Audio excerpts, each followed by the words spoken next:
आला असता का सांगा? आला असता का? नाहीये. ज्या अर्थी तो त्या विश्वात आलाय आकाराला, त्या अर्थी त्या प्रत्येकामध्ये कोण आहे? तो परमात्मा आहे, लक्षात ठेवा. आणि मग ह्या परमात्म्याची, ह्या सत्तेची ओळख करून देणारे कोण आहेत? सद्गुरू. जोपर्यंत आम्ही पण फक्त देवाची भक्ती करत होतो, माझी पण शंकराची, या दादांची जशी भक्ती आहे तशीच आमची पण शंकराची भक्ती होती.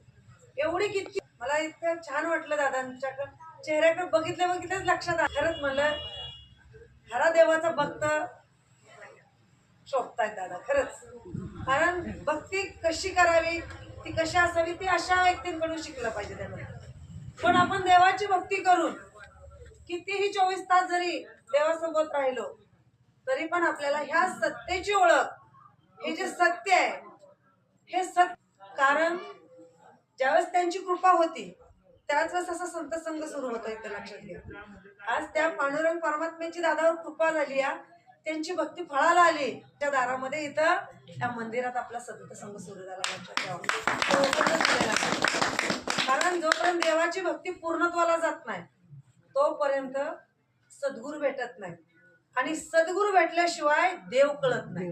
हे देणार असं गणित आहे. जसं कोंबडी आधी की अंडा आधी, हे गणित सोडवता येतं का? नाही येत. तसंच हे आध्यात्मिक गणित आहे.